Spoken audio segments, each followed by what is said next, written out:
I was sued by my parents for money in court, and the moment it became clear that they couldn't get it, my stepbrother became violent. I've been through many painful experiences, and though it's difficult to look back on them, I want to take this opportunity to share my story in hopes of lightening the burden on my heart, even if just a little. At 28, this is the first time I'm opening up publicly about myself. I hope this story can offer support to anyone feeling isolated. Since I was a child, I always felt lonely within my family. My parents, Sophia and Daniel, were different from typical parents. In my memory, they were both physically and emotionally abusive, causing much of my pain and suffering. I have 2 younger sisters, making me the eldest of 3. While my parents treated my sisters gently, for some reason I was always the target of their anger and frustration. Fearful moments are deeply etched in my memories. My parents would insult and beat me under the guise of discipline. When I was 5, I tried to pour myself a glass of milk, but I didn't manage to do it properly. My father, seeing this, became furious. He grabbed my arm, dragged me into the living room, and pushed me onto the sofa, scolding me.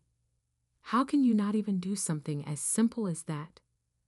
My mother was also there, but she just stood by and watched. Things like this were an everyday occurrence in our household. From kindergarten through high school, school life was also challenging. I was bullied, and the other students knew about my situation at home too. Unlike other children, I couldn't feel the happiness they did. I wasn't allowed to have new clothes and often wore worn-out clothes, which made me a target for ridicule. Even when I wanted to play games with others, I was ridiculed and wasn't even allowed to join. I tried to talk to a teacher about it, but they didn't believe me and didn't seem interested in getting involved. When I entered middle school, the situation worsened. One of the most unforgettable events happened in 7th grade. A group of girls ambushed me in the bathroom, mocking my appearance, shoving me to the ground, pulling my hair, and hurling insults at me. When I tried to escape, one of them grabbed my backpack and threw all my books and belongings into the toilet. They laughed as they humiliated me, and all I could do was stand there, tears streaming down my face. I couldn't confide in anyone about what happened. I understood that standing up for myself would only make things worse. The situation continued even as I moved on to high school. The bullying became even more cunning and cruel, subjecting me not only to physical harassment, but also driving me to emotional despair. My classmates targeted me, spreading malicious rumors about me on social media with messages that seemed to suggest I should disappear. One day, I found a note in my locker. "No one would be sad if you died." The words of that note have stayed with me to this day. I couldn't get those words out of my head and carried that note with me for weeks. I was completely isolated with no one to turn to for support. My life at home during high school was also a nightmare. The abuse from my parents only worsened. They constantly put me down, telling me I was someone who could accomplish nothing. My father was consumed by alcohol, and I could never predict when his anger would explode. It was pure fear. One night, he came home drunk, furious that dinner wasn't prepared. When I explained that I had class and couldn't cook, he suddenly slapped me across the face. The impact made everything go white for a moment. As always, my mother didn't intervene. Instead, she scolded me, saying it was my fault for making him angry. Somehow, I managed to get into college, thinking that I could finally cut ties with my past and start a new life. But the scars in my heart ran deep. I lacked confidence in myself and didn't know how to navigate a normal environment. It was as if I were a shell of a person. From the very first day, college life presented numerous challenges. I found it difficult to make friends or trust others. And by the second year, I was constantly anxious about what the next ordeal would be. My roommate was a person named Jessica. At first, she seemed nice, but soon she revealed her true colors, criticizing my appearance and lifestyle. Knowing that I had early morning classes, she would invite her friends over and throw loud parties that lasted late into the night. When I pointed it out, she just looked at me, laughed, and said, "You should really relax more." One day, when I returned to the dorm, I found the room locked. I had no choice but to sleep in the common living room. However, the next day, she acted as if nothing had happened. There were some positive aspects of college, and a few professors showed concern for me. One of them, Professor Adams, sensed that I was struggling and offered to give me private tutoring sessions. He was incredibly kind and patient, and for the first time, I felt I could rely on someone. Thanks to his support, I was able to graduate without failing any courses. However, the wounds from my childhood and adolescence were deeply ingrained. After graduating, I moved to a new town to start a new life. I began working in marketing and tried to move forward, but the traumas of the past continued to haunt me. Building relationships was difficult, and I often found myself in troubling situations. My self-esteem plummeted, and I struggled with depression and anxiety. I eventually met a therapist who supported me, and I began treatment. Thus began the long journey of healing, gradually easing the pain in my heart. One of the toughest challenges was talking about my parents and the abuse. It took me several years to gather the courage, but I finally took action. I wrote a long letter to my parents, detailing what they had done to me and the impact it had on my life. As expected, there was no apology from them. Instead, my mother responded by returning the letter, saying that I was being excessive and ungrateful. My father, on the other hand, showed no reaction. But writing the letter lifted a bit of the weight off my heart. It was a way for me to release a part of my trauma. I am still working hard to heal myself. There are good days and bad days. One of the best decisions I made was to cut off contact with my parents. I was also able to build a small network of people who understand my past and trust me. I can trust people again and feel that I am worth seeking happiness. The road is still long, but I'm moving forward, one step at a time. When I first met Dr. Smith, my therapist, I was in a very unstable state. I remember the first session as clearly as if it were yesterday. I was so nervous and anxious that I couldn't even look at her face. Still, Dr. Smith was patient and created a safe environment where I felt comfortable sharing my feelings. After a few sessions, I was able to talk about my childhood. Whenever she spoke to me in her gentle voice, I always looked down. One of the most important moments in my treatment was when Dr. Smith talked about compassion and asked me how I would treat a friend who had gone through the same situation. Would I condemn them or see them as worthless? I would never feel that way. I would treat them with compassion and kindness. She told me that I needed to treat myself in the same way. It was a new feeling for me, but it gradually led to a new way of thinking about myself. We used various techniques to address past trauma, including eye movement desensitization and reprocessing, EMDR. EMDR was a challenging process for me. It required me to recall my most painful memories, but at the same time, I felt it was incredibly effective. Through therapy, I began to feel lighter and more positive. I was considering building a career in marketing. After graduating from college, I joined a marketing company. While I wanted to demonstrate my abilities, my lack of confidence held me back. The first few months at the company were memorable. I was pouring all my efforts into a campaign proposal for a new client. I was excited to present my ideas in the meeting, but my manager, Mr. Thompson, repeatedly interrupted me, questioning my ideas and causing me to lose confidence. I left the meeting in shock, reflecting on what I might be lacking. Dr. Smith helped me analyze the incident. She taught me that Mr. Thompson's behavior said more about him than it did about me. He was known for being critical and harsh, often using his position to undermine others.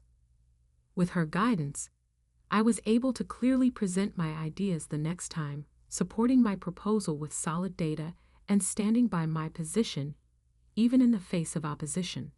It was incredibly difficult, but that experience helped me build confidence. Furthermore, I was entrusted with larger projects, and I was growing significantly. I understood that facing challenges head-on was essential for overcoming them, so I took on difficult tasks. Then came a campaign to revamp a major client's brand, the largest project I had ever been involved in. This assignment involved significant risks, and along with motivation, I also felt a sense of anxiety. I spent countless hours conducting research, brainstorming ideas, and examining them from various angles, revising them over and over. On the day of the presentation to the client, I felt a level of nervousness I had never experienced before. Surprisingly, however, the presentation went smoothly, and the client highly praised my proposal. Moreover, even Mr. Thompson, who had previously been critical, acknowledged my achievement. This was my greatest success and a pivotal moment in my career. I began to feel confident in myself and my abilities. Outside of work, I realized I could accomplish more than I had thought possible. I was also steadily growing in my personal life. Dr. Smith encouraged me to actively explore hobbies and art. I started drawing again, an activity I had enjoyed as a child, and found joy in it. When I joined a local art class, I experienced an incredible sense of healing.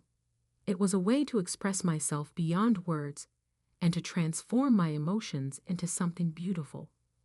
Furthermore, I started building a support network. I joined an online community that supports victims of abuse, and connecting with others who had similar experiences provided me with emotional support. We shared our experiences, supported one another, and celebrated each other's successes. Even these small connections were invaluable to my healing process. At work, new challenges awaited, providing opportunities to test my abilities. A new colleague named Lisa joined us. Mr. Thompson held her in high regard. She seemed intelligent, confident, and capable of anything. I feared her presence and felt uneasy about my own significance fading away. It was as though I had returned to my old fear of inadequacy and lack of self-confidence. Dr. Smith helped me work through and overcome these feelings. She taught me that Lisa's success didn't diminish my own value and explained that by cooperating and supporting each other, we could achieve better results for everyone. I took the initiative to offer my support for Lisa's project. To my surprise, she gladly accepted my offer and actively incorporated my suggestions. Together, we achieved great results, and I learned a lot from her. It was an experience that taught me the value of teamwork and the importance of mutual encouragement. As my career progressed, I was given leadership responsibilities and received a promotion. I became a project manager and was entrusted with overseeing a team. This was a significant advancement for me, and I strove to support and encourage my team. As a leader, I held regular meetings, ensuring everyone had a chance to share their ideas and opinions freely. I prioritized recognizing and celebrating the team's achievements, even the small ones. Watching the team grow and succeed was an incredibly fulfilling experience. One particularly memorable project was a nationwide advertising campaign for a new product launch. It was a large-scale project with high expectations and a tight deadline. Though I anticipated challenges, I was excited for the opportunity to showcase my abilities. I assembled a talented team and worked closely with them to create a creative and impactful campaign. We worked late into the night each day, and there were moments of anxiety, but we remained united and completed the project together. As a result, the campaign was a tremendous success. The product launch exceeded expectations, and the client was thrilled. The campaign received industry attention and even won an award, marking one of the proudest moments of my career. It was a moment when all the years of hard work and perseverance paid off. Through this experience, I reaffirmed the importance of believing in myself and my own abilities. Dr. Smith always provided support and guidance, teaching me that recovery isn't a straight path and that setbacks are also part of growth. At times, it felt like starting over, but she reminded me of my achievements and helped me keep moving forward. Among the programs we did, one stood out and resonated deeply with me. It was a therapy exercise in which I wrote a letter to my younger self. Dr. Smith suggested that I write down everything I wished that young girl who endured so much had known back then. It was an emotionally stirring experience for me, but it became a way to free my heart. I told my past self that she had a strong and resilient spirit and was deserving of love and happiness. I assured her that the abuse she experienced was never her fault and that a wonderful future awaited her. This letter allowed me to look at myself from a new perspective, reaffirming that overcoming suffering requires inner strength. Now, I am living in a much better environment, enjoying life. I've learned to protect my boundaries and to cherish. My happiness, my career, continues to grow, and I now mentor newcomers to the industry. Being in a position to guide others and help them overcome their own challenges brings me immense fulfillment. Looking back, I can see just how far I have come. The journey of healing continues, but I feel that even a difficult path is worth taking one step at a time. I've learned that sometimes it's essential to rely on others and allow them to support me while treating myself with kindness. I've also realized I possess more strength than I once thought. Life gradually moved in a positive direction. My career was going well. I maintained healthy boundaries with harmful people, and I continued therapy. Just when I felt I had finally overcome the past, a letter arrived, shattering that sense of hope. To my shock, I was being sued by my parents. The reason for the lawsuit was absurd. They claimed I should repay the costs of raising me. Furthermore, they said that once the trial was over, they planned to request financial support from me to help raise my adopted stepbrother, Jacob, making me feel as though all the independence and growth I had achieved was being denied. I resolved to stand up against this. The court date was set for Monday morning, and although I felt anxious, I entered the courtroom with a strong sense of self-belief. I sat on the opposite side from my parents. Next to me was my lawyer, Mr. Grant, while Jacob, my unfamiliar stepbrother, sat confidently by my parents' side. Although Mr. Grant assured me that our position was strong, my anxiety didn't fade. The first day of the trial was grueling. My parents' lawyer, Mr. Edwards, confidently laid out their case, arguing that my parents had shouldered substantial financial burdens for my sake and that it was necessary to compensate them. He described my parents as loving and devoted. When it was our turn, Mr. Grant calmly dismantled their claims, presenting some evidence of the abuse I had suffered. He strongly asserted, using my therapy records and testimonies from witnesses of their behavior, that I had no obligation to support my stepbrother. That week was intense, with the courtroom turning into a battleground each day, presenting new challenges and waves of emotion. On Tuesday, My mother took the stand, shedding tears with a dramatic performance. She tearfully claimed that she had always dedicated herself to me and couldn't understand why I felt abused. Despite my anger at her false tears, I remained composed. Then on Wednesday, my father's testimony began. During his testimony, he took an aggressive stance, accusing me of being selfish and ungrateful. He even raised his voice in anger, directing his fury at me from the witness stand. The judge intervened, warning him about his attitude and instructing him to remain calm. Mr. Grant skillfully exposed the inconsistencies in his testimony. Thursday was the hardest day for me. Jacob took the stand. He was a teenager, probably 16 or 17 years old. When he looked at me, his eyes were filled with hatred. He claimed that the lack of support from my side had deprived him of proper education and opportunities. It was clear that my parents had instilled a sense of malice toward me and him, and it was painful to see someone so young harboring such intense anger.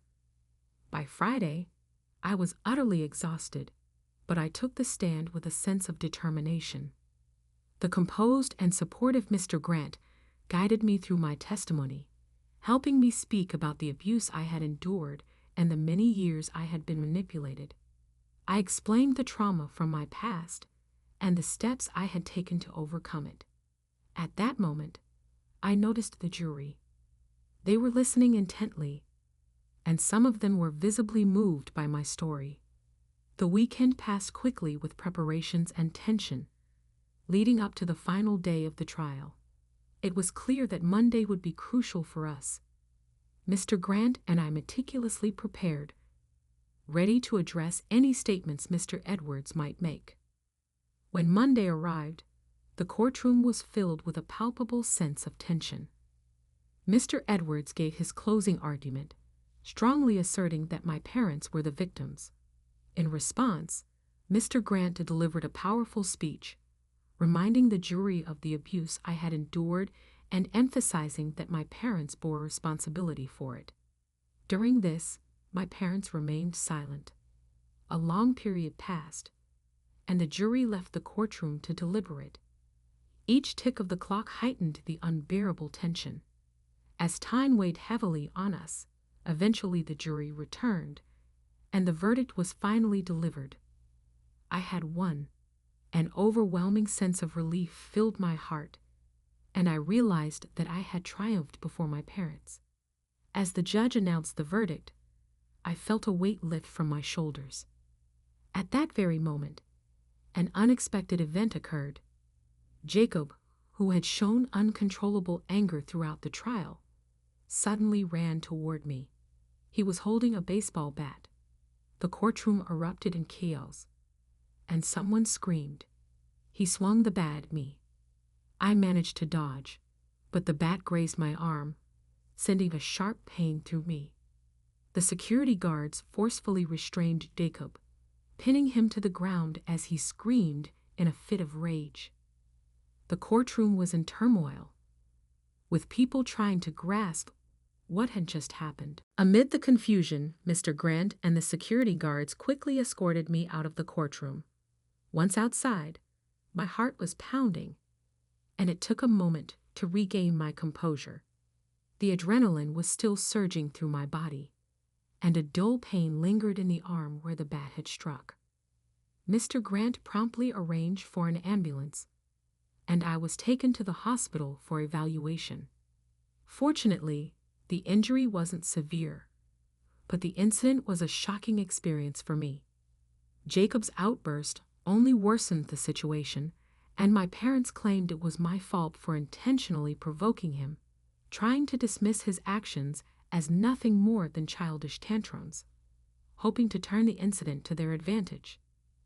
However, Jacob's assault had been clearly captured on the courtroom surveillance cameras. Jacob was immediately taken into custody. Although my parents tried to distort the incident to suit their narrative, within days, the media began to take interest, with reporters seeking details about the trial and Jacob. I refused all interviews, focusing instead on healing and rebuilding a positive life. During this time, Mr. Grant arranged for a restraining order against my parents and Jacob. Although the shock of the assault lingered, they would never be able to come near me again. I felt that through the trial, I had confronted my past and was finally able to close that chapter. I had won the case, and I continued seeing Dr. Smith for counseling afterward. She helped me calmly process the recent events and confront the residual fears and anxieties in my heart. She reminded me that I was now steering my own life and was no longer a victim. Through this experience, I gained an even stronger resilience. I became an advocate for others who had suffered from abuse, sharing my experiences in support groups and online talks. My work was going well, and I felt a profound sense of accomplishment in helping others heal their emotional wounds. Then, a few months later, a special opportunity arose. After the trial, I was invited to speak at an event for people facing adversity, where I shared my story from the stage with an audience. At that moment, I realized that it's not the past events that shape us, but rather the strength to confront them and the belief in ourselves. Life is far from perfect, and I still encounter difficulties, but I am now certain that I can overcome any trial. This experience has strengthened my heart immensely. I am now determined to help others find their own strength based on my own experiences. Following the incident in court, Jacob was arrested and charged with assault. The security camera had clearly captured the moment he attacked me, leaving undeniable evidence.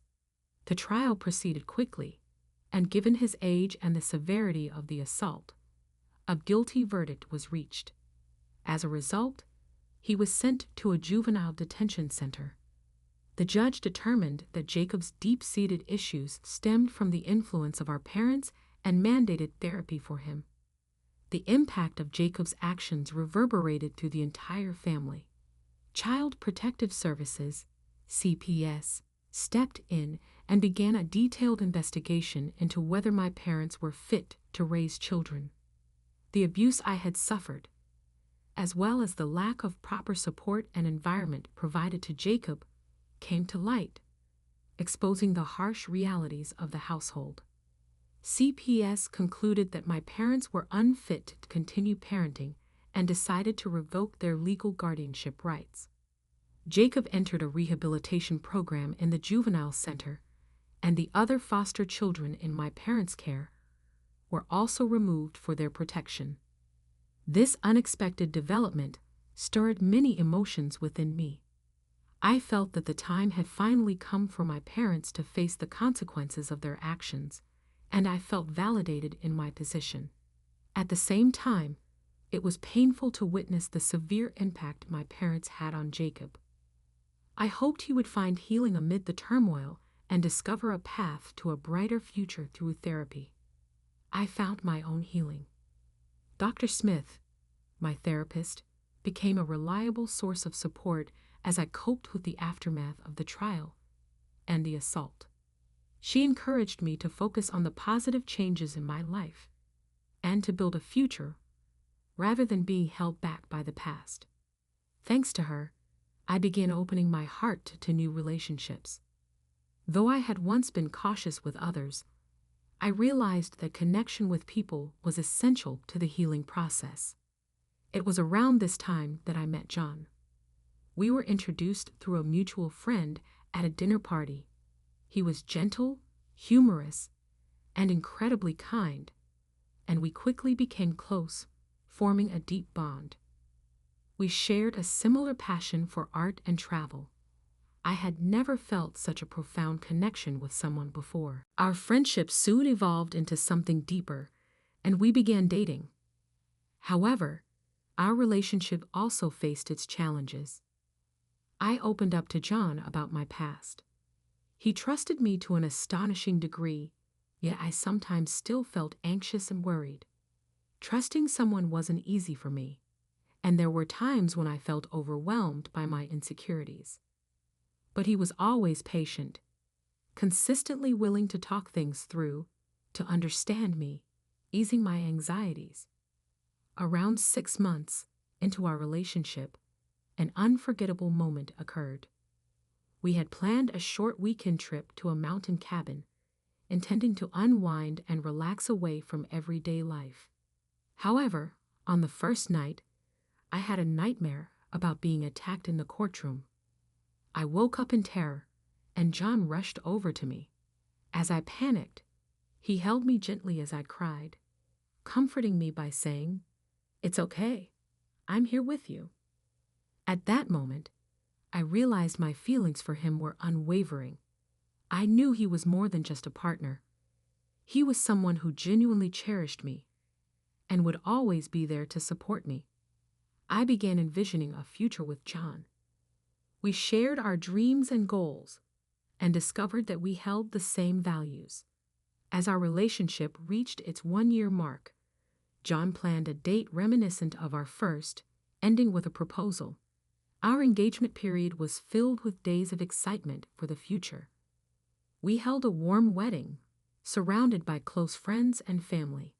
On our wedding day, in a beautiful garden filled with blooming flowers, we exchanged our vows in the presence of our loved ones. As I stood holding John's hand, looking into his eyes, I felt peace and joy I had never experienced before. The ceremony became a time to celebrate love and resilience. Friends from my support group, colleagues, and professors who had supported me during college attended, including Professor Adams, whose presence was a delightful surprise. He had encouraged me throughout my studies, and it was a precious moment to celebrate this special day together. It was a symbol of the new family I was building, based on choice and mutual respect. One of the most memorable moments of the ceremony was Lisa's heartfelt speech at the reception. Lisa, too, had overcome her own struggles, and through her speech, we reaffirmed our bond. She spoke proudly of my growth, my newfound happiness, and the strong path I was now walking. Her words brought tears to my eyes, and her friendship and support became a cornerstone in my married life. After the wedding, John and I started our new life together. We found a comfortable apartment and began decorating it with art pieces and memories we shared, envisioning our future. We traveled together, found new hobbies, and continued supporting each other's dreams.